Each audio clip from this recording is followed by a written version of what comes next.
Recording. Fantastic. So Sweet. I get my slides up so I can share them. Oh, sorry. Yeah, you should be able to automatically share.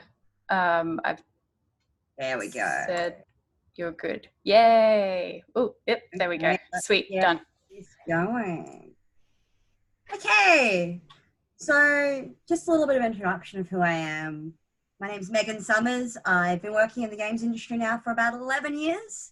About 7 years ago now, 9 years ago, I co-founded a small indie studio in Brisbane. So we've been working on mobile and console games, and that's what we do predominantly. And so that's Screwtape Studios. I came from a quality assurance background. So when I was studying my diploma of multimedia majoring in game development before there are any university degrees, QA was it was a really encouraged entry-level position for anyone who sort of had other skills but weren't sure if the games industry was for them or not. And it's only recently that quality assurance has actually come back around to something that people can enter into and then move to other departments after they've had a bit of experience or realized if it's for them or not. So I've worked on everything from unannounced open world action adventure games. They may have been superhero movie tie-ins, but that's probably as much as EA will allow me to say after 11 years. I probably still shouldn't mention it. To puzzle games on mobile. I've worked on every platform from the 360 and PS2 onwards. Except for VR at the moment. VR is something that I'm interested in at least learning a lot about, and especially coming from the development and quality side of it. So one thing I was asked to talk about today is just Queensland, Brisbane at the moment. What's its game dev past? And so when I started 11 years ago, there was this big push that Brisbane was the next Silicon Valley for games. So we had, there was seven studios that were big studios that were there at the time. So Pandemic Australia, which is where I started my career. It was the studio system. It was, 150 people in an office, everyone in their big departments. Art department was in a massive space. Your designers were all together. It felt like a proper office. And then after only a year, 2 years at the most in the games industry, the studio system collapsed in Brisbane. So I went to Pandemic. 2008, I was made redundant. 2009, I went to Chrome Studios, which was the largest independent studio in Australia. They had about 450 employees. They worked on everything from Star Wars games, Transformers games, to their original IP Blade Kitten. And they're actually still releasing the Tasmanian Tiger games now, which has been the way that they've sort of stayed alive. Unfortunately, 10 months later, I was made redundant from Chrome. The next year I started at THQ, got to work on a couple of other movie tie-in games. So we worked on for anyone who was a fan of The Last Airbender, there was a not very well received live action movie. We got to work on the game for that, which was fun. It was slightly better received than the movie, which is always good. And I actually got to work on the movie version of the Mega Man game, Megamind came out just around the same time as Despicable Me and was not as popular. It didn't have minions in it.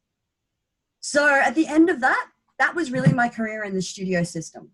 At the end of 2010, my best friend and I, my mate Anthony was about to graduate from QUT with a programming degree, and there were no jobs at all at the time. It was a scary time to even be sort of looking at games.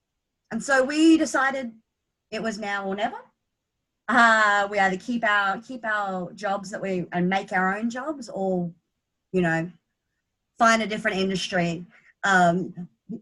Everyone in your courses are probably lucky because they've got other skills. Animation and VFX are skills that go across multiple industries, which is great. It means that a little bit of instability from a creative industry does mean that you can find jobs a little bit easier as well. Unfortunately, games testing only exists when games are being made. So 2011, we made our first little mobile game. There was 3 of us, 2 programmers and a tester. Needless to say, it wasn't great, but we got it out. 2012, we worked on our next one. 2013, we started going through funding models. So Screen Australia had a small funding model at the time that allowed you to apply for about $20,000 to build a proof of concept or a demo. We then shelved that demo because we realized it would probably cost about $5 million to put that game together itself. We were ambitious, but it meant that we were learning at that point, just what size a game is actually can you make with 5 people. And so it was a really good experience for us. There was a games accelerator in Brisbane, Right Pedal Studios, that we were accepted into, and got to work on our first little multiplayer game, which was just a multiplayer word game called Verbi. So I was also lucky enough to work at a bigger independent studio in Brisbane called Defiant Development. They've worked on 2 of the most successful indie games that have come out of Australia since the financial crisis in 2009, which was Hand of Fate 1 and 2. So one part about the games industry at the moment is if you're not in a studio system and you are working for your own company, a lot of the time you will be working for other people. So while we were working on our first console and PC game, Damsel, we sort of got out of mobile. I worked at Defiant and then went back at one point and worked at Defiant again on Hand of Fate 2. So the support among indie developers, knowing that everyone needs work when they can get it, has been really good, especially in Brisbane at the moment, as it's sort of building back up here. So we launched Damsel. This year? Last year we launched Damsel on PC. But funding is always one of the biggest questions that I get asked about. And so beginning of 2018, Screen Queensland launched a new grant that we were able to apply for, which I'll talk a little bit more about later, just how that process goes about if people are thinking of getting a team together themselves to work on a game.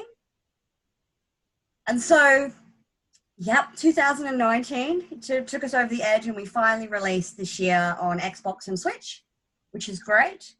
But we're also working still on porting other people's games to consoles. So it's, as I'll talk about a little bit in a minute, indie games is very much, if it's something you want to get into, it's awesome. It's fun. There is a lot of accomplishment that you feel, but you're feeling a lot of that accomplishment mainly because you're doing 10 jobs at a time. So that's the main difference about whether you're interested in working in the studio system, which is building back up in Australia and in Brisbane as well, or going indie and having that luxury of getting to work for yourself when you want to, working on what you want to as well. And so for us at Screwtape on Damsel, we've still got our PlayStation release soon. Coming soon, dealing with platform holders is fun and interesting. Then we've also got a small publisher in Japan who is releasing our game on the Switch store in Japan and the PS4 in Japan and Asia. So I guess that's just a little bit about me and my last 11 years. And I sort of wanted to bring that background to the actual overview of that Brisbane games industry. So some of the biggest companies that we had. So Pandemic Australia, which was bought out by EA. So we had an EA studio in Brisbane for about a year before it closed after the financial crisis. Chrome Studios had a massive three offices around Australia. THQ had a big office in Brisbane. Creative Assembly was in Australia, working on the Rome Total War series. They were bought out by Sega. And unfortunately,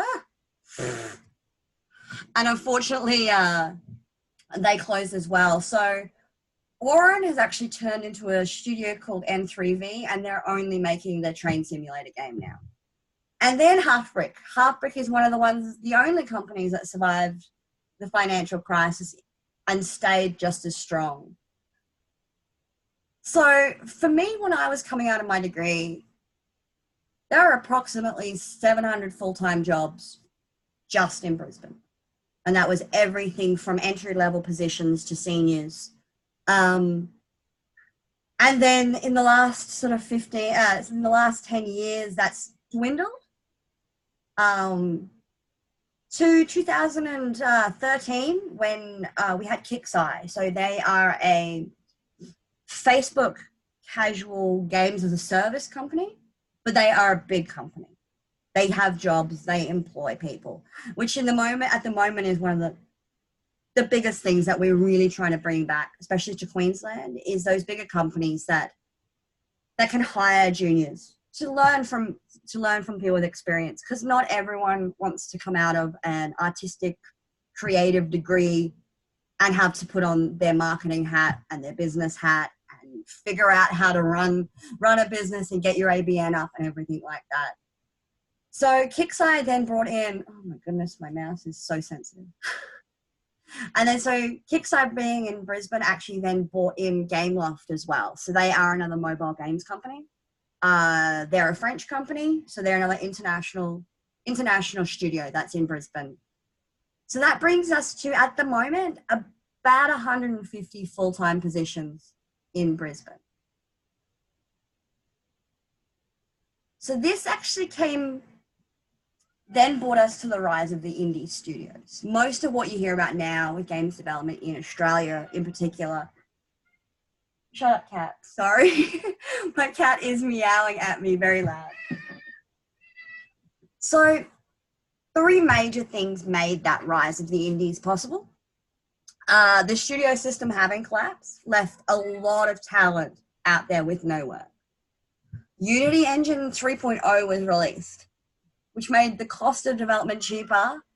And that was the engine that Engine 3.0 was actually when they made it available for independent studios to build and release on consoles.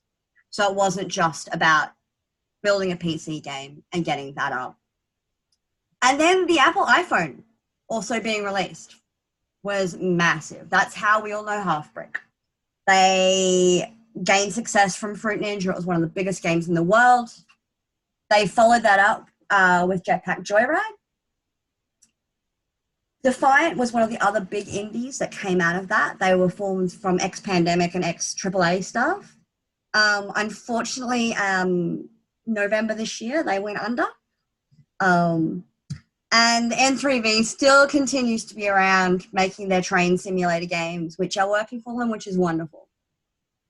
But in the last 4 years, about 50 small companies, students who are leaving uni are building companies straight away with people that they have worked with. There are a couple of other small companies in Brisbane that have been built from that studio collapse. So there's AAA developers come together and are working on a small indie team. So this is just a few of the developers, ignore Defiant, unfortunately, that are actually in Brisbane and working. Witchbeam worked on Salt Android Cactus. Some people know that one. It's a really fun game as well. So everything that happened in 2009 to 2011, it sucked. It meant that jobs just didn't exist. But the actual talent stayed in Brisbane, a lot of them, and kept building back up. And so now there are another 10 studios probably every year building up. And not every one of them will last. But because they are there, the ones that will last will be able to then pass on the experience, and bring in new people. So a little bit of a depressing stat at the moment is how many full-time jobs there currently exist in the games industry, just in Brisbane and Queensland. And so 2016, 2017, there were less than 1,000 jobs in the games industry full-time countrywide. And only about 14% of those are in Brisbane. So which leaves us with maybe 129 was a little low, but probably about 50 at the moment. There are more developers in Brisbane than that number. A lot of them are just they wouldn't class themselves as full-time workers at the moment, whether it's a small team not paying themselves, working on their first game, which is how a lot of people do it. Unfortunately, it seems scary, but I came from acting first. And so the way I like to put it is, it's like this in any creative industry, and that's okay. It just means that if it's your passion, be passionate about it. Continue working on things outside of work, outside of uni. You can build something yourself. You're lucky enough to have a skill, be learning a skill that does go between industries as well. Oh, I talk fast. So this is actually some of the best statistics that we have at the moment from the game development scene in Australia as a whole. At the bottom there, challenges facing the industry. As you can see, most of them are funding. Unfortunately, lack of government funding and early stage funding has been something that has been hard, especially in Queensland, as we haven't had the funding from our local government until last year. You'll find that the biggest 36% of games companies are based in Melbourne, because Victoria has a really, really good funding model for games at the moment. And they've also never lost that funding model. In Queensland, it can go up and down.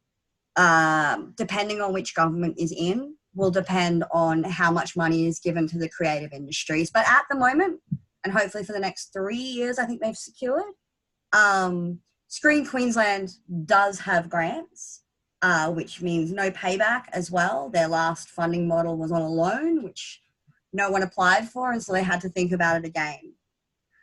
So what does it mean if you want to get into games now?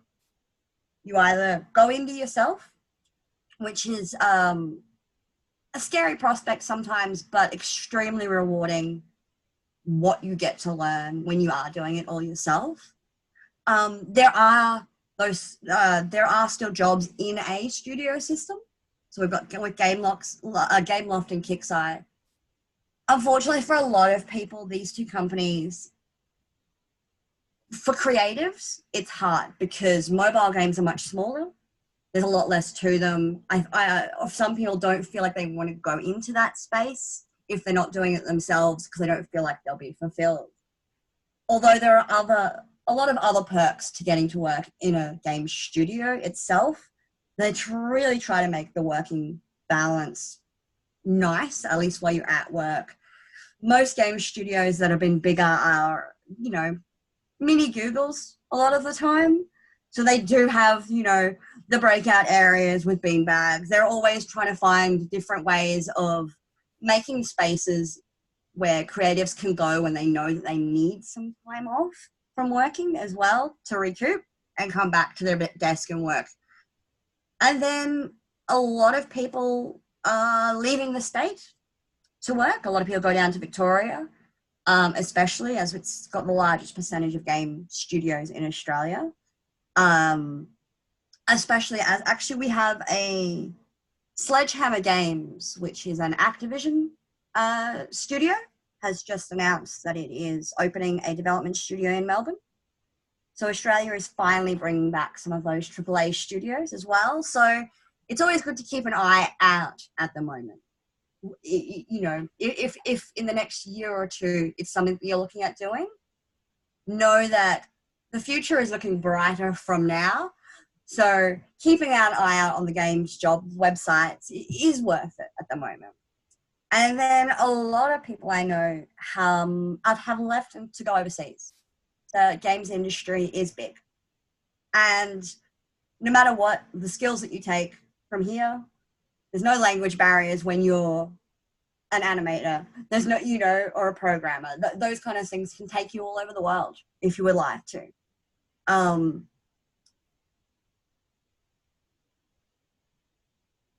So the biggest differences between working in the studio system and working as an indie. So from an art and animation point of view, it's very much a specialization. When you're in indie, the team needs you to be able to go from everything from concepting your own work to creating to then hopefully getting it into Unity yourself or into the engine yourself. And I've got a couple of links later on because I know that might sound terrifying to some people. But in the studio system, it's the opposite. If that's the way that you would like to go, which is a completely valid path, it's much more about specializing in those particular skills. So if you're, whether it's a character animator, whether you like environment animations, you won't find a lighting designer at an indie studio, but you're more than likely to find one person or a whole team of people just working on the lighting of specific areas if you're in the studio. So it feels very separate at the moment in a lot of ways because there's a lot of money on one side of it and passion and creativity that is very much bound by the people making money, which we need to make money to keep making games. It's how it works. But then the indie side is much more, you need to be willing on a team, even if you don't have a skill that someone on the team doesn't have, being willing to learn it, picking up skills is a massive thing. Those are probably the two biggest things. Whether you want to look at specializing in something, and I know I've had a few friends who I know who've gone overseas recently because they knew that they didn't want to have all the hats and learn everything. It wasn't for them. They wanted to become an auteur at the one thing that they do and become the best they possibly could. And so they've been able to move around. America and Canada especially have a large amount of game studios, and it's quite easy for Australians at the moment to get working visas over there. Especially you guys, you won't have to worry as much because you'll all have degrees. Unlike me, who will need to get a job in the US for someone to sponsor a visa because they want the best talent over there when you're giving out visas. Well, yeah.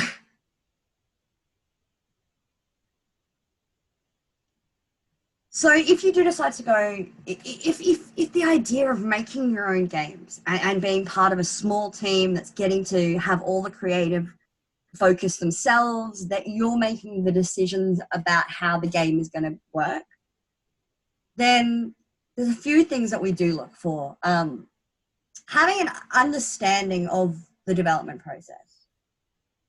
And it's probably very similar. Going from storyboarding to animating to the final, it's in post-processing effects. Really, that pipeline is just a smaller version, really, of how a game works. Unless you're a programmer, and then there's a lot more background. But coming in from pretty much any of the other sides, it's about knowing who you're working with. If you've got a designer who knows how they want a character to look and feel, and then you're working on the character, knowing what their parts of the game development process will be so that you can work with them, and them knowing yours as well so that they can work with you. One massive thing for us is we only have one programmer on our games team. So if our programmer has to stop programming to be able to put in the animation through the engine and get it working, then that takes time out of the game development process. So for us, a big part is, even if coming into a job you don't know it, knowing that that's one of the first things you want to learn. Figuring out from how is this game being made? What programs are we using for animation? And then how do I get my animations into the game is a massive thing. If you're an animator and a fine artist, you're even more likely to be hired as well at the moment. Indies, it is very much about having multiple skills. From my point of view, as QA was my background, starting a company meant that I took on all the production side of the games. So all about timing, all of our scheduling, all the money, how long is that money staying, how long we got left to be able to work. I also take on all of our HR, admin, and business development in itself work, which is something I never have done before and didn't even think I would want to. But it's been quite interesting just running a business. It's not something I thought I would ever do, but I'm actually very much enjoying it. And unfortunately at the moment, because there are so few jobs and there are so many people, being hard to work with is it's a very broad thing, that sentence, I know. But like all creative industries, there are stressful times, there are times when there are deadlines, but you've still got to get it done. And just knowing how you deal with your own stress is something that can be really useful. It's probably something you're all going through right now, being at uni. It's figuring out at those times when I'm doing my assignment the night before it's due, how stressed am I getting? Am I yelling at people? Does my partner get annoyed with me because I'm not very nice to be around at that time when you're that stressed? Just look at it now. Think about, okay, well, if I was somewhere else and it got this stressful, how would I look at dealing with it? Is it even something that you'd want to do, being in a space that is that stressful? And so three suggestions for just how to go from here is, I'd suggest anyone, especially if indie games, if it seems interesting and fun and not too terrifying, download Unity. Download Unity. Have a look at what the engine looks like. It is become one of the easiest ways for game developers to make games at the moment. The fact that when Unity came out, and now Unreal as well, both of their costing is actually really good. So indie studios at the moment will use one or the other. And so just having a look at it, knowing what it's like, go on YouTube tutorials, they are everywhere. It's how I learnt to use it as well. It's easy in a lot of ways, and it can be, finding the right tutorials for the right things you want to do as well can be really good. So there's a lot of resources for Unity, especially because it was the first one, and their main aim was to get indie studios being able to use their product. Hone your skills as much as possible. If you're in third year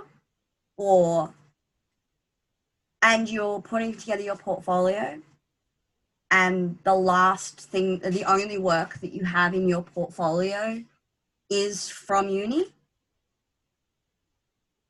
then maybe you haven't worked enough outside of uni to keep honing those skills. It's not necessarily a bad thing. If the quality of work speaks for itself, then that's one thing. But every studio is looking for people who are passionate, and knowing that somebody is working at home, honing those skills, that they not only love doing it, they enjoy doing it, but they're also interested in getting better. That's a massive part for us in just knowing, how dedicated someone will be as well. When it's a small team, it can be it can be really hard if you bring someone on, train them up, and it wasn't really what they wanted to do. And so 5 months later, they're gone. That for an indie studio is a lot of money and a lot of time that could be spent making games.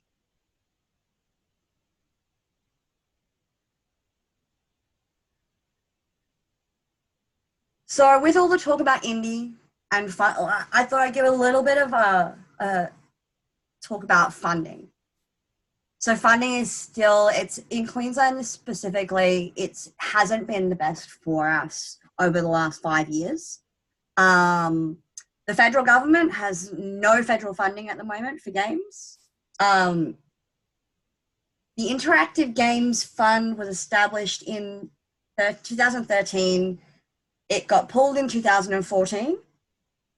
And every election since, I think, one government or the other has sort of dangled it as if we get in, we'll try and get this back up and running. So fingers crossed that at some point in the next few years, maybe we'll start seeing that as well. But as it's not there, I've sort of never kept my fingers crossed on that one, just because it's too sad. So crowdfunding, everyone does it, everyone knows it. It is possible to crowdfund a game. It is a lot of work.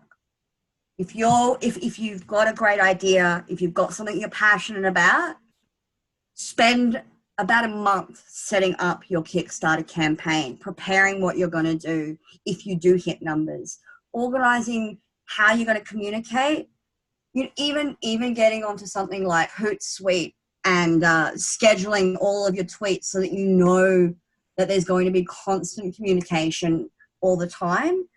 Because really, crowdfunding is not about funding your game. It is about selling it to a fan base before you've made it. And so that fan base is going to take you through development, however long that ends up being. So really, Kickstarter and other crowdfunding methods are having had an unsuccessful crowdfunding campaign because we didn't dedicate ourselves as much as we thought we needed to. Yeah, you really are communicating with people. It's about people, and they want to know who you are and why they want to love you and love your game. So it's possible, but there's a lot of work there. In Queensland, we have now a production and marketing grant from Screen Queensland. So if you don't have a game under your belt at all and you've got a team together or you've found a group of people that you really want to work with, you can apply for up to $50,000 worth of funding. They cap that if you don't have any other credits. If you have, you get a chance to work on another game and then go indie. If you have credits under your name, you can apply for up to $100,000 in funding. And it sounds like a lot when you're at uni. It sounded like a lot to me until I was budgeting out the $95,000 we were lucky enough to get at the beginning of last year. We didn't pay ourselves personally, the two owners of the company, out of any of that money. That was for paying employees and marketing, and that is all that money went to. A nice, to get an idea about costing for games, I put it at about per year, per person, about $50,000. And that's not paying somebody well. That's paying well enough to fund yourself and make the next game, unfortunately. And the last one, and how most games are being, small games companies are funding themselves at the moment, is out of their savings, which is great for a team that has a viral hit, great for a team that we've had quite a few games in Brisbane, especially, that have been, funding the company's overheads, at least. It may not be a massive hit, but there is enough money out there on your first game to be able to then build up a company from that. I'm really sorry if I'm terrifying you all. So I've got a couple of resources here. Unity, I'll send these all through. And I'm absolutely happy if anyone has questions after I finish to ask them. But if you think of something later on, I've got my email on the first slide, and I'm completely happy to answer any questions. If it takes me a couple of days, it's just because Gmail is terribly unorganized, and so am I. So I've popped up the Screen Queensland funding, their production site. Always something that's worth looking at if you are thinking about doing working on something. Even just seeing for yourself how much you need to do to get that funding.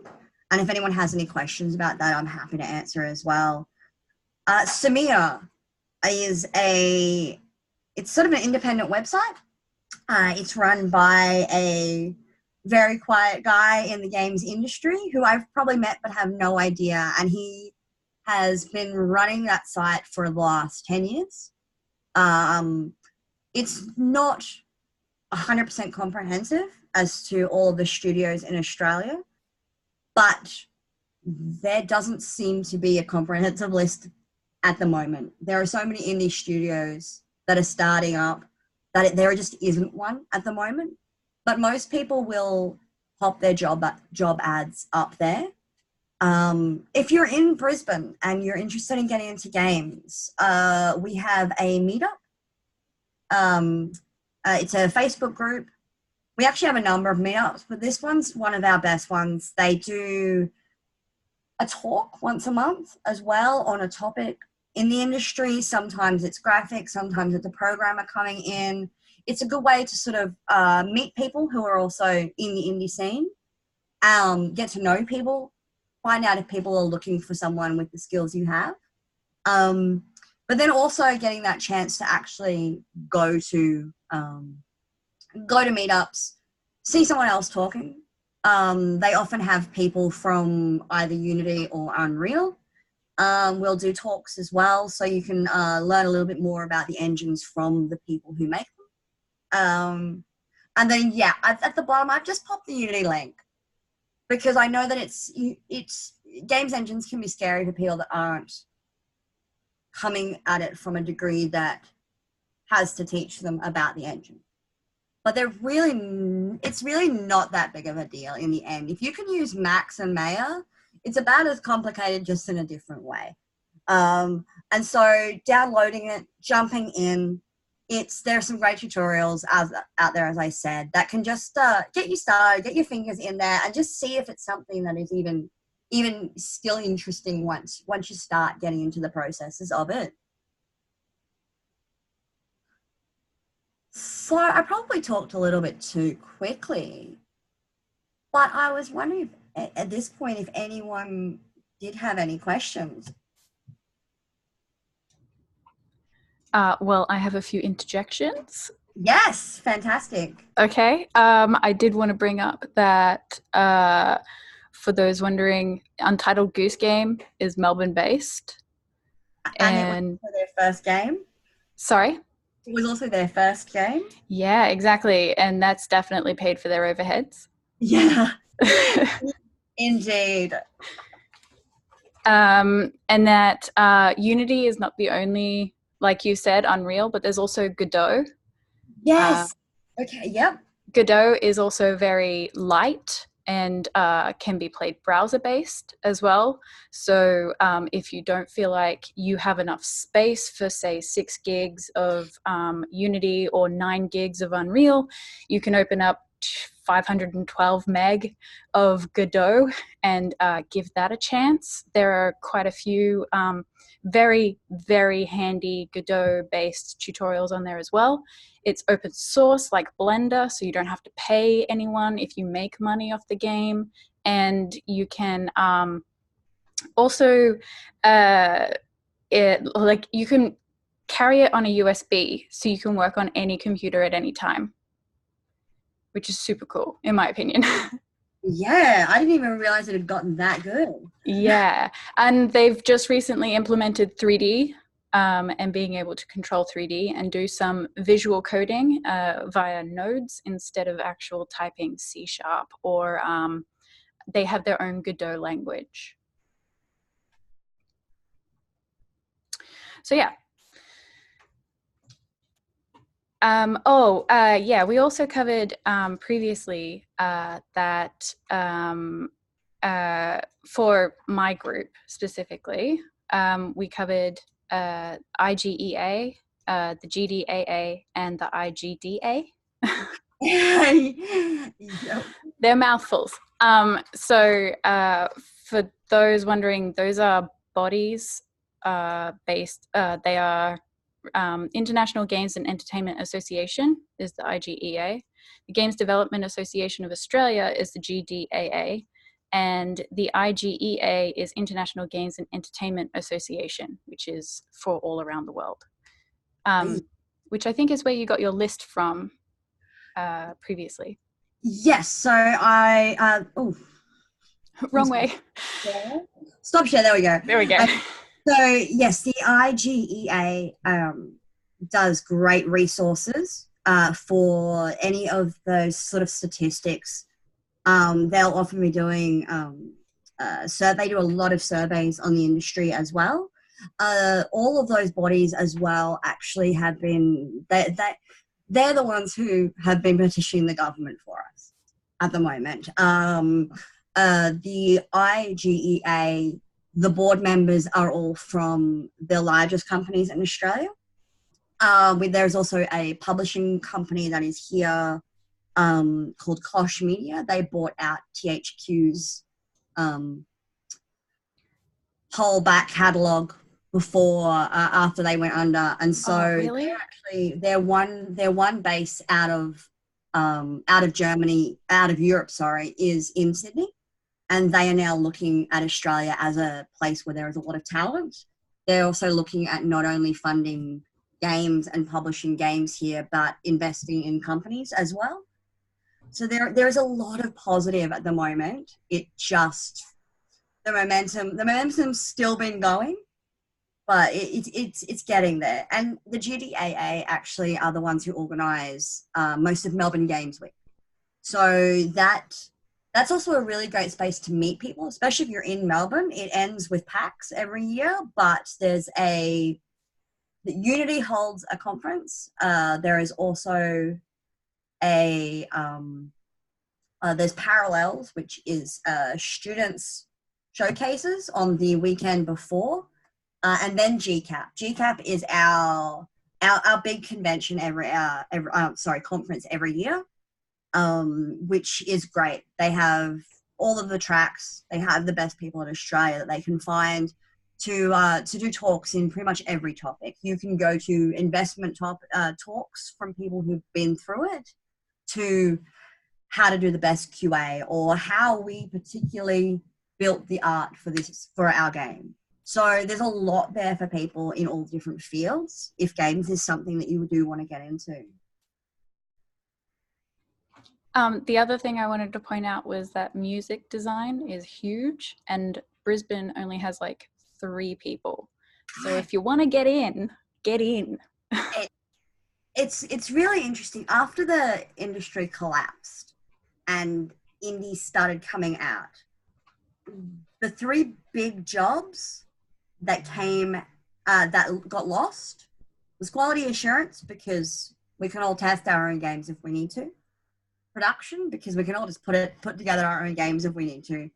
And audio, because there were a lot of resources online where you can buy audio and put it in yourself. And over the last 4 years, those 3 positions have now come back into the indie scene, because QA isn't great when you do it yourself. Production isn't great if you don't have a producer. And sound design and creating and putting music in that you bought online isn't the same. Having those skills, so those skills are now coming back as well into the indie scene as those small companies that have been around for a few years now are getting bigger. So the jobs and where they are all around Australia now, we're seeing there's only one state that doesn't have government funding now for video games. The rest of them are all in the last year. Which state? I'm pretty sure it's either New South Wales or South Australia. Oh. But I'm pretty sure they're also all in talks. Western Australia has just started one. Film Victoria will hopefully never let go of their funding models as well. Even what about Tassie? Tasmania has Has been forgotten constantly. Yeah. I know that there are definitely people down there from the industry who have been petitioning the government. It's just probably taking a little bit longer at the moment. I did find some through Screen Tasmania at one point, but I haven't really been seriously looking at this point yet. Oh, great! No, that's good. Well, they are there though. Yeah, they do have. Oh, I can't remember. It might be interactive, specifically, not necessarily games. But I have to look it up. It's been a while. That's the other thing, because video games are, 90% of what we sell is not in Australia. So export grants can be available for video game companies.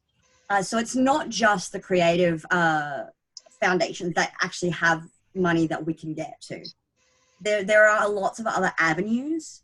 You've just got to do the searching, find out what kind of grants are available at the moment from all the different government agencies, and find out where you can sit.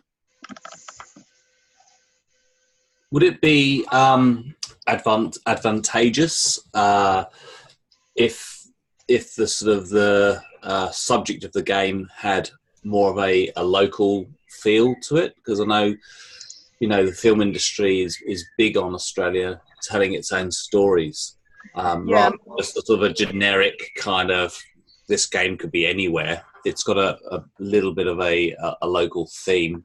Would that be... Are you hinting at me to get into this conversation a bit more? I think it's great anyway. I definitely think it helps for some of the screen agencies. Definitely. So Screen Queensland still has, you won't not get it, but if you do have Australian themes, or if you are bringing in somebody new to the industry as part of your team from Queensland, that also can help boost your chances. But I think it's really nice seeing this change anyway to Australian games that are in Australia. There's a game coming out in the next not sure when it's coming out, but it's been showing at PAX this year, and it's a post-apocalyptic game, but it's set in outback Australia. So like Mad Max? Yeah, it really, and it's by a company called Drop Bear Games, and I love it. But the fact that, you can build games in Australia as the scenery, and it doesn't make it an Australian game, but it shows Australia to the rest of the world. And so I think that's actually, it's a really good place that we're actually moving to anyway. And I wouldn't be surprised if a lot of the agencies have clauses in there where if you do have Australian themes, there's a better chance. I do want to say, though, be sensitive with Australian themes.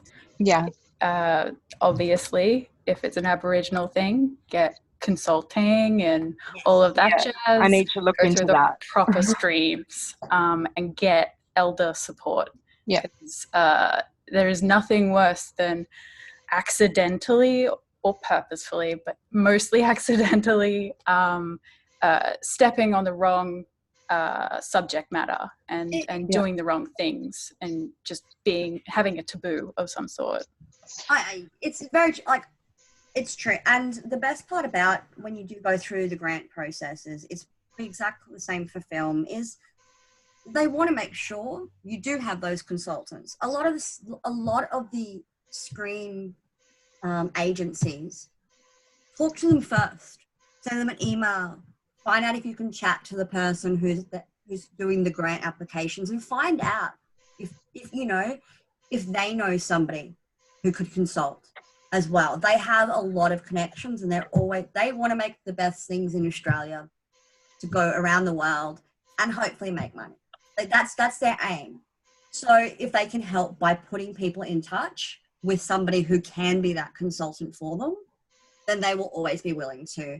I found that some of the best, you do have a better chance, I think, if you go through the process of just chatting with someone first, because you will have some of those questions answered for yourself before you even get to the point of failing the application because of one little thing that you didn't think about, or didn't know to even think about. Yeah, unknown unknowns are very difficult, obviously, to figure out beforehand. So having a second head is very useful. And it feels like a lot of things in the games industry are unknown unknowns because it's still emerging. It's changing constantly. We've gone through even just how you sell a game, whether it's, you know, a $60 game or a $7 game, or it's a free game with in-app purchases. All those models can work, but I don't know what the next one's going to be because it's not going to stop. Well, the next one's going to be subscription. That's a blanket out there. And so I don't know if anyone saw the Apple Arcade announcement, but when they showed their first slate of games, about 17 to 20% of them were Australian games. So Oh, that's epic. there is a lot of opportunity there as well. I think some of the big places around the world are realizing that there's a lot of talent in Australia. I was lucky to having a pitch meeting with Tencent because they know that Australia has a lot of talent, especially in the mobile game space. Phil Victoria had, yeah. But even just knowing that if a company that big is coming down here to talk to people, then at least they know that it's worth it. So those sort of things are a positive for our industry at the moment. And Sledgehammer coming to Australia as well, it will be very interesting. As I said earlier, they're an Activision studio. So a Call of Duty will be made in Australia most likely in the next year and a half.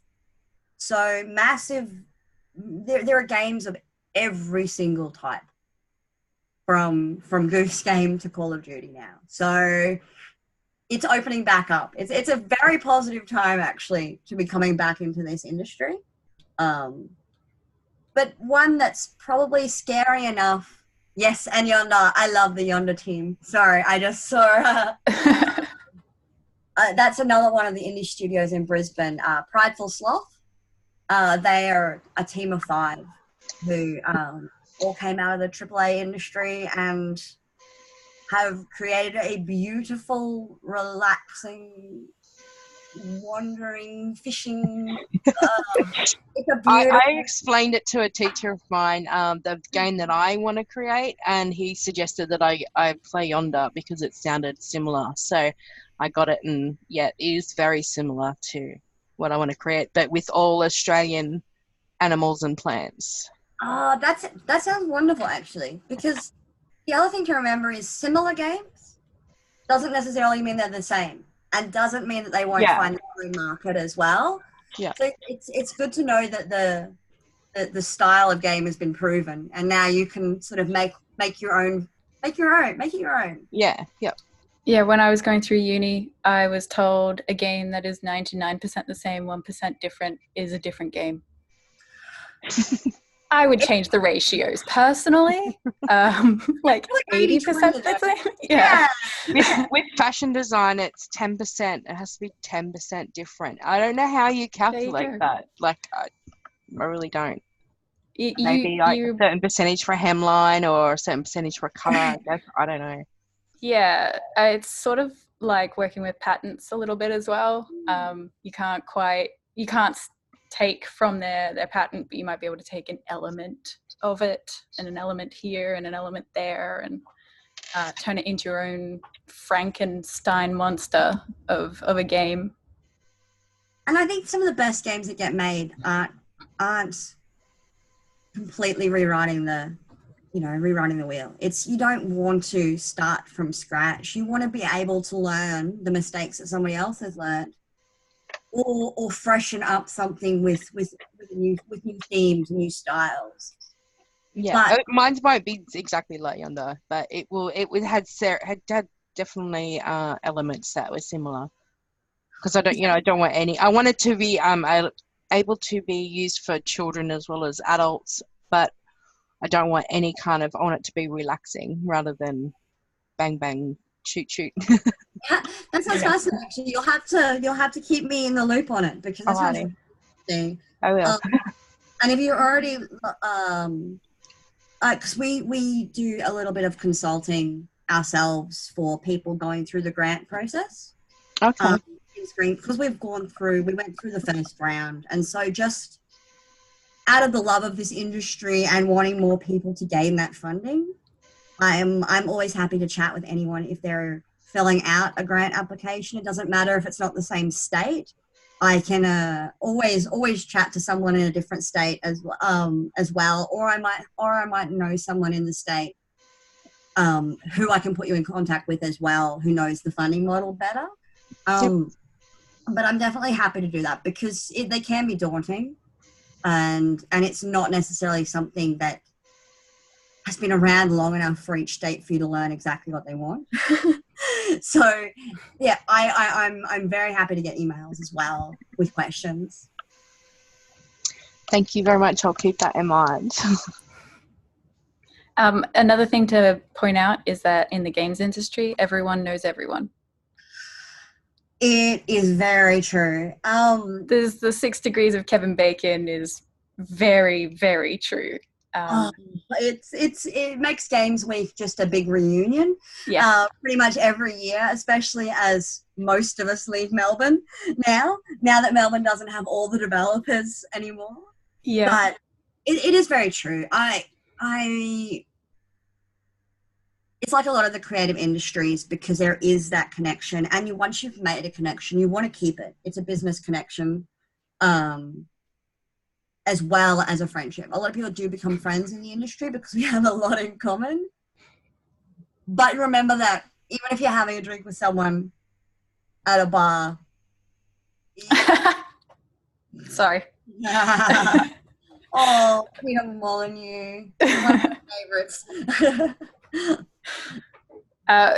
Do you want to clarify that reference? For the other people that may not understand? Peter Molyneux. He's a wonderful creator. Hello, everyone.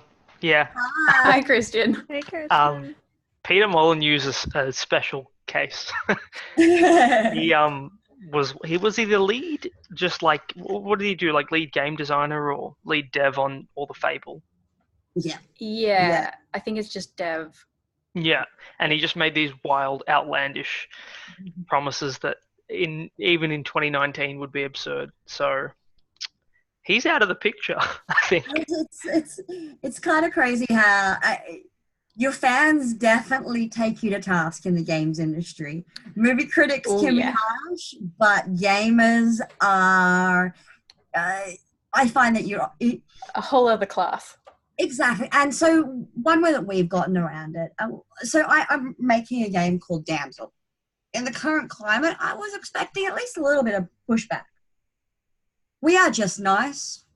We are honest. We don't lie about when an update's coming out. If an update is getting, has to be pushed back, we tell our community why, and they're lovely. But as soon as you start making big claims, start missing deadlines and not telling your community that they can go and play a million other games, but they want to play your game. And so it's frustrating for them. And we're all on the internet, and it's easier to take it out on somebody on the internet. So easy. It is definitely something to watch out for. But also know that a friendly comment back to someone who's a little bit annoyed at you is usually all that needs to happen to just decelerate something. If you come back as a dev and are abrasive at anything back, then you've lost a fan for life. Whereas if you just apologize, so we're so sorry we didn't let you know that update didn't come out on time, we'll do better. That's all you need to do in the end. It's just people wanting to be heard, like we all do. And really, you want the passionate people to be your fans. If someone gets that frustrated about something, then it probably means they love your game and they were just hurt by being lied to. So don't be a Peter Molyneux. Yeah, don't be. So just treat it like retail customer service, basically. Yeah. Yeah. Yeah, that is pretty apt, I would say. Because in the end, you're selling yourself. You're selling yourself and your game. So most of your interactions online are exactly like being at the window at Macca's. Hi, how's your day? Thank you very much. You know, have a good one. I hope you enjoy. All too familiar.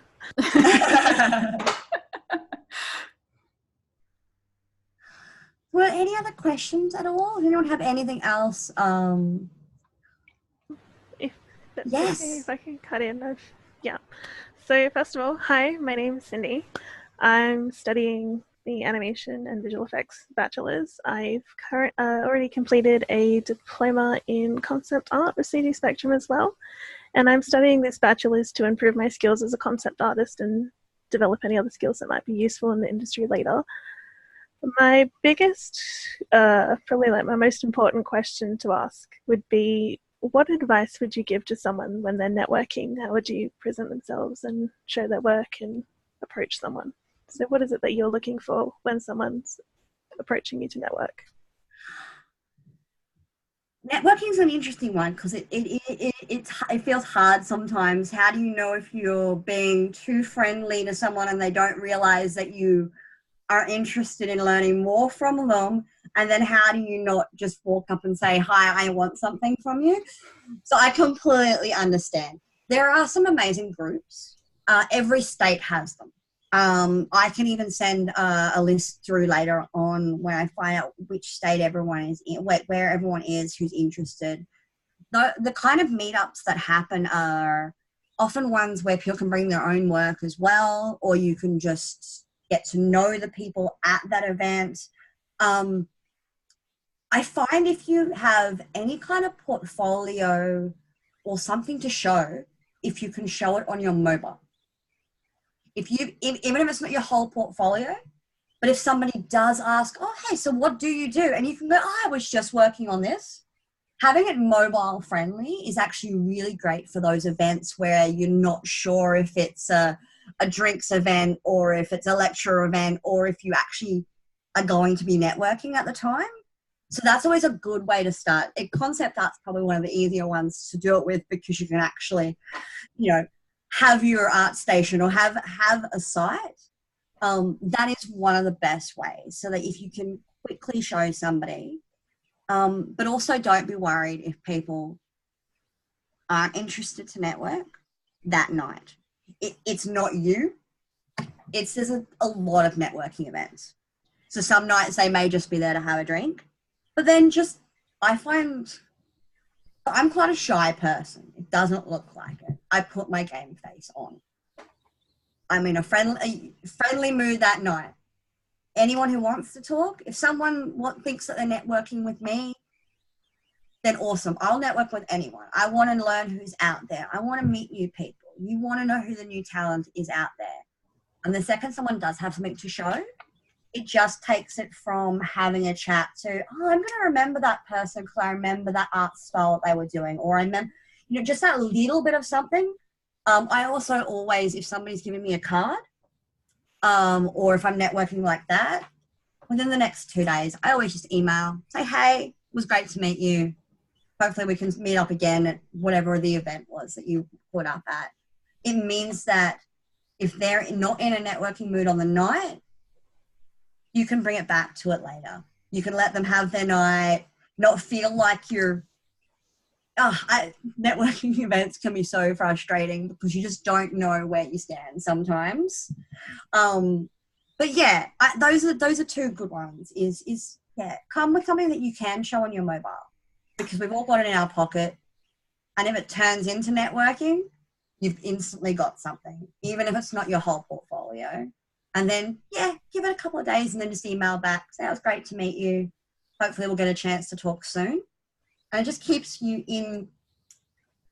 out of that pub scene or wherever the event was, and that memory and puts you into, oh, my work memory. Okay, that email came from that person. I'll put those two together now. Yeah, I hope that helps though. And put the game face on. Yeah. Yeah. Just to continue on with that, something I was told when I finished my diploma was to sign up with Twitter and Instagram and all that sort of stuff. I just find it a little bit difficult to want to post on them, mainly because of negative feedback or because I'm sure, as all of us are artists, we're aware that we can see the flaws in our own work and it just drives us crazy and we don't want to put that online. That's a big hurdle. I can take that if you want, Megan, Go being an for it. artist. So a big hurdle, is social media and trying to shove your stuff up online. You would have you experienced negative feedback for your work at all? Because if you have, screw them, more or less. If you haven't, awesome. Don't worry. Keep going. If the feedback is not constructive, they have no right to tell you that it's bad, unless you want to go, hey, why is it bad, and like pick apart their reasons. And if they just want to hate on you for no reason, they don't deserve your time of day. If they have good feedback, work on it. It'll help improve you. It's really terrifying throwing stuff up there and hoping that someone will like it. I find personally that most of the time people will give you positive feedback, and it might be useless positive feedback of, hey, it looks great, but sometimes it's constructive positive feedback. It's like, hey, you really improved that nose of the character or whatever, you know? And it's like, yes, those are the people you want to keep. Those are the people you want to send your artwork to and like aim at. So what I find is whenever I post up on Instagram or I used to post up on Tumblr and on Twitter, I would tag those people that would give me constructive criticism and send them, like make it public, but give them a ping and be like, hey, what do you think? And they'll give you better feedback. They're much nicer. Yes, too many hats, I agree. Also, with Twitter, games industry is pretty much on Twitter, or at least in my eyes, they have been. What have you found the same thing, Megan? Yeah, the Twitter is massive for the games industry worldwide. There are things like Portfolio Day, which is I think monthly or bi-monthly. I'm not 100% sure, but it's a great way because everyone then who is doing Portfolio Day is also sharing and looking at other people's. So it's not something you have to do all the time. But those kind of those kind of hashtag days, if you are working on something and you're putting it up, the worst thing about anything creative is there is a level of subjectiveness to it. Someone might not like it, but you're right, Kylie. If they don't give constructive criticism, then it's just their opinion. Yeah. If they say this line isn't straight, that's objective. So take the feedback and throw away the ones that you can't even use. If it's I didn't like it, sweet, I can't use that. That's not going to make it better. Exactly. It's hard, but unfortunately, it's a skin we build because you almost need to, and you almost have to in the end, because it's terrifying. It's terrifying putting something art out there, and the more chances you get to do it, the more you'll realize that you get positive and negative, and they sometimes a positive, oh, I like that, can just wash away any of the other stuff from the day. I also find that maybe putting up an Instagram that you don't necessarily you don't follow anyone, just start it. Start posting things. You don't even have to hashtag anything, so no one even has to know it's there, to get yourself into the habit of doing it.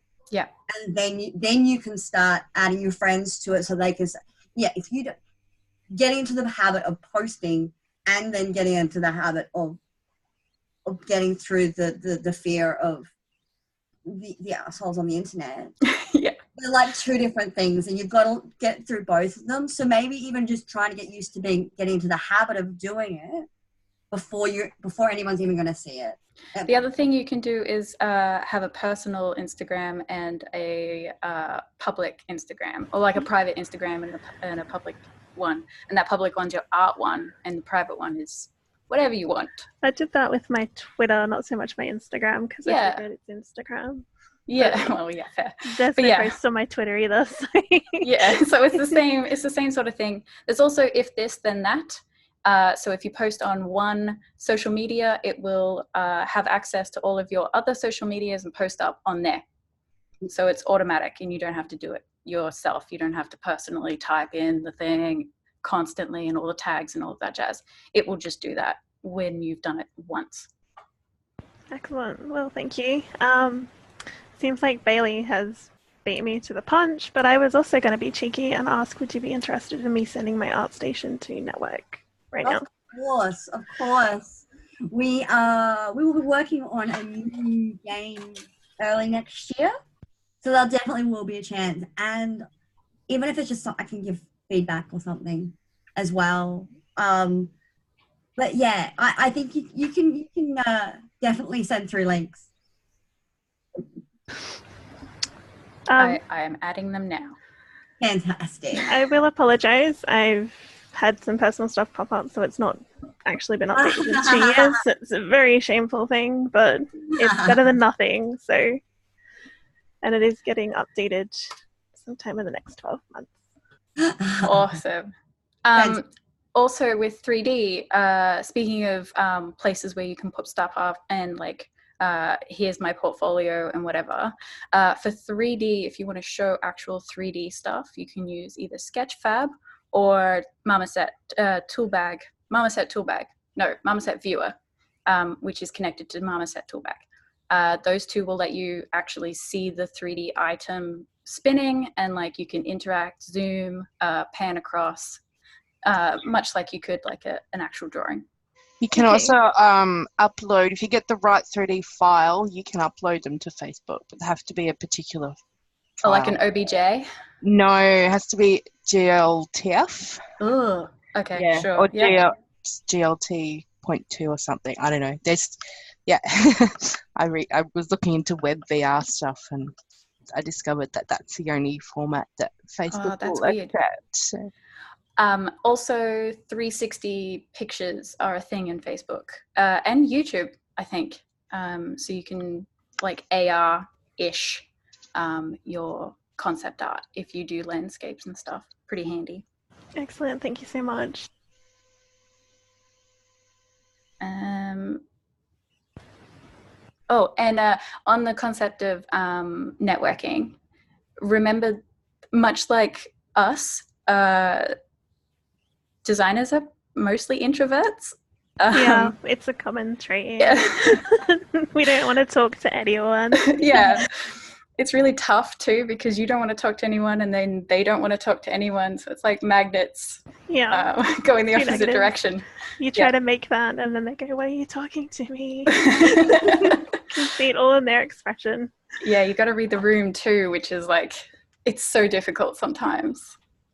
I think that's why some of those meetups that do happen in all of this, at least capital cities, even if it is just go 1 week just to meet people, 1 month just to meet people, and then the next month decide to, okay, this is my month where I'm actually going to walk around and try and network.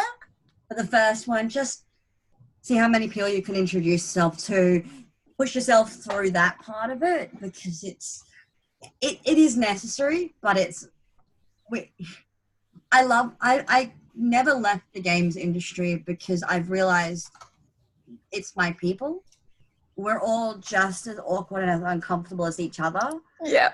And that's what makes it so great when you do break through those awkwardnesses, and you really do get to find people that are just like all of us. You don't really want to talk to anyone. They just want to go home and work on their stuff. Yeah. It also turns into a bit more of like we're family we worked here, we worked here, we worked there. We're like besties, and we always stick together, or like we're always constantly like going, oh, what are you working on, and how can I help? If like, even if it's just spreading the word, you can't spend money, but you can give it to your friends and your family and stuff, and be like, hey, my friends are working on this cool thing, or my friends are working on this cool thing, and just spread it via word of mouth or whatever, and that helps. Even just that.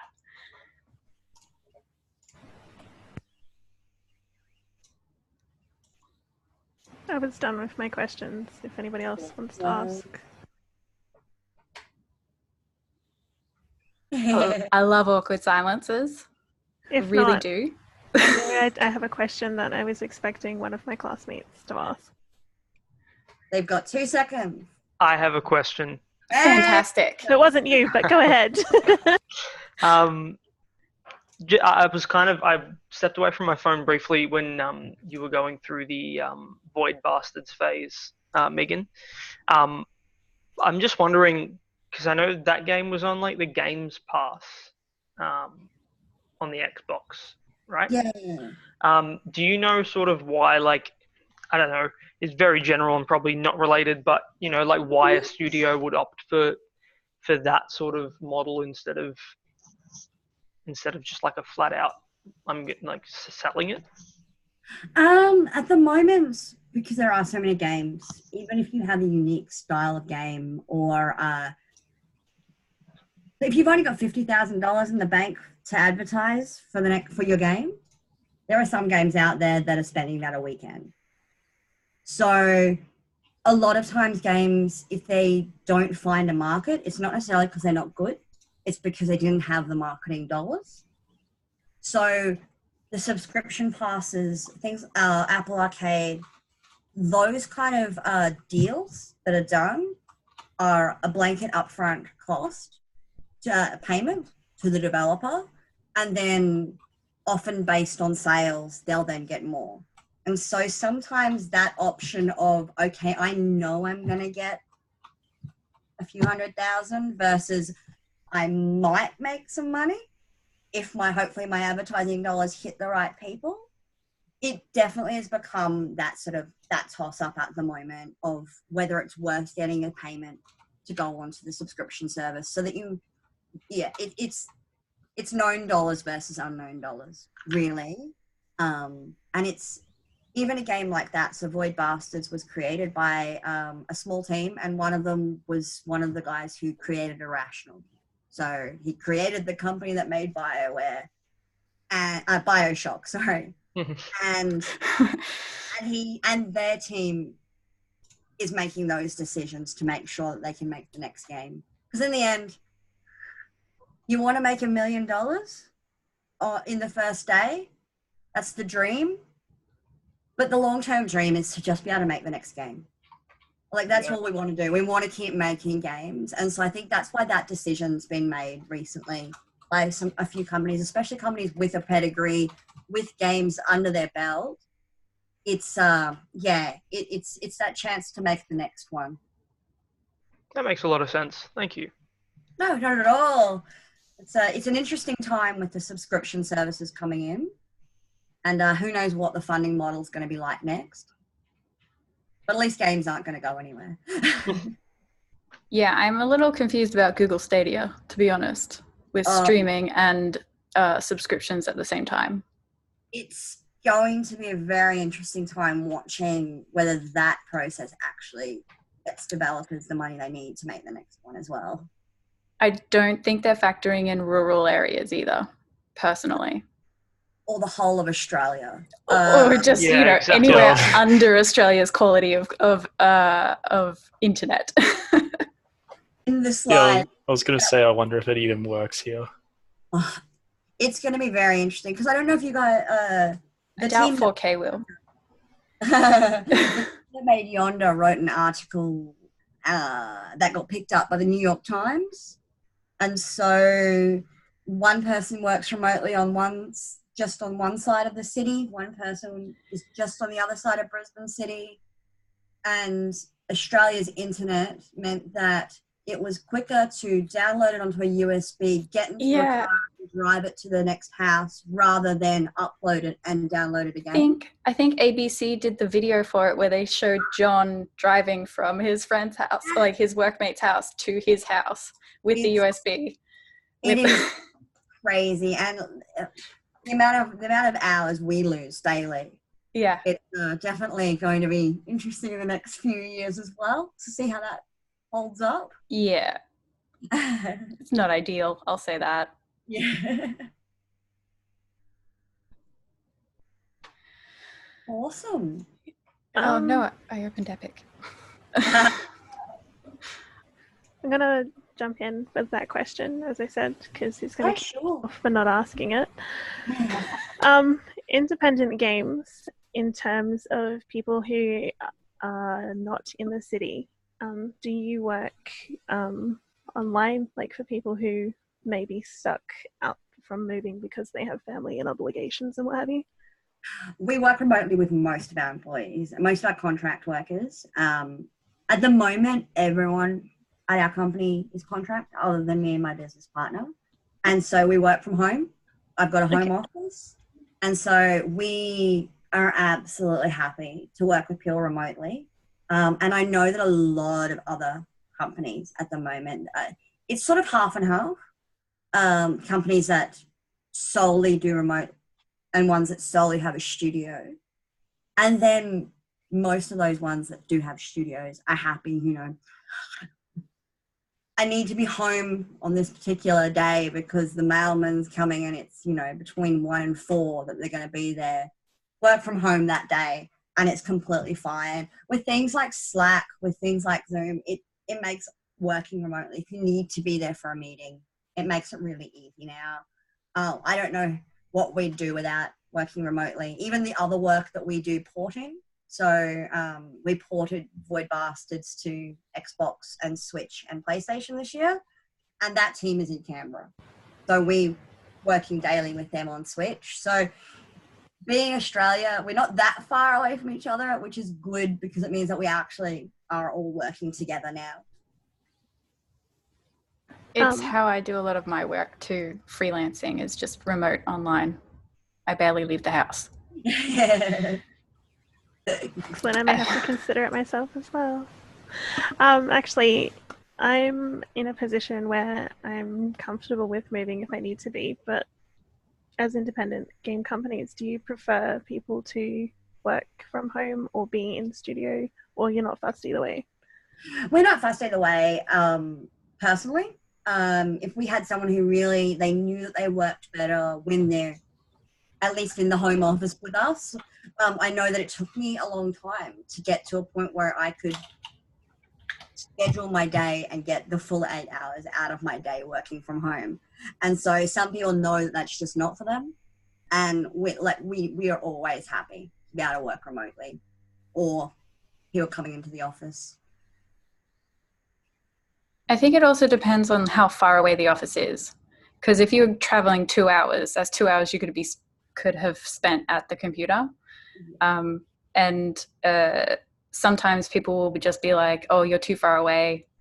Just work remotely. It's fine. Well, I'm in South Australia and I'm not even in Adelaide, so yeah, that's a bit far. Yeah. So the other thing I find is that every now and again you have to have voice contact to actually understand what's going on. Body language and verbal is very important for an office dynamic, be it you there or you like what we're currently doing. Yeah. So you can't just be email and it can't just be I am. There's some aspect of verbal communication that needs to happen at some point. It just helps with especially with visual people, it really helps get that idea across really quickly and like actually you can talk through the issue and not worry about how you're saying it, but like I'm doing right now, talk about like with my hands, same kind of deal. I get it. I've had a commission from someone who's actually in the same town as me, but he communicates via text all the time. Like, what do you want? But I get it. Creativity Excellent. Specifics. So, yeah. Cool. Well, if no one else has any more questions, it is 8 o'clock here. I've got one quick question to ask Megan before she Yes, goes. of course. Are you looking for anyone at the moment? A 3D generalist to work remotely? Good on you, but unfortunately, no. That's okay. But doing the right thing. All you can do is ask. Yeah. And half the time people will say, "Oh yes, please, I'll grab your card." Yeah. But also, you'll have my email and those slides. Yep. I'm happy to see portfolios, things like that, for when we are about to. It will be early next year is the plan for us. Alrighty. Cool. But if you remember someone from a portfolio from a year ago, we'll still contact them at least to see if they're still looking for work. So, yeah, never be afraid to show your work. Yep. Alrighty. Cool. Awesome. Thank you. Thank you very much. Yeah, thanks, Megan. Well, that was to both of you. Oh, well, I'm a teacher. It's fine. And Simon with his hats. Yes, many hats. Hopefully I didn't scare you all off too much. But there's a reality to creative industries, and, you know, I was going to be an actor at one point, and I decided to choose a stable career and got into indie games instead. So I definitely understand the stress of it. But if a passion and you love something, just keep making stuff. Just keep doing it. Yep. There's a good Venn diagram out there, which is called an ikaigi. I can't pronounce it. It's Japanese, which explains your love of your work. So it talks about if you have work that you love, what the world needs, can you get paid for it, and are you good at it? And then it breaks it down even further, and if you can fill in all of those circles, you have found your dream. That's the thing you want to follow. So yeah, you just need to get into that point, and you're good, you're set, you're happy. Yeah. But yeah. Excellent. Thank you. All right. So with the last half hour of my class, I was going to say, do we hang around? if you would like, yes, Yeah, I'll still be here for half an hour. Thank you for letting us I'm going bombard your class. out. So thank you, Megan. Of Thank course. you, Kylie. And my lot, you can just go home. Go on, get. GTFO. Thanks, everyone. No Bye. worries. Thanks. Talk All to right, you. thanks, guys. Yeah. Someone's making me Thanks. leave. Bye. Bye. Bye. Bye. Thanks, Megan. Bye. Thank you. All right. Awesome. Well, I might head off too then. Absolutely. Thank you But so I'll much. send you an email, Kylie, with my slides and stuff that I've got my email address there and the couple of links at the end. And then if there's any other questions from people, feel free to give them my email, and I'm happy to reply to anyone. And Happily. yeah, see if I can help at all anymore. Thank you very much. No Awesome. worries. Thank you. Okay. Cool. Thank you. Yep. You can. I don't know how. Just close the window.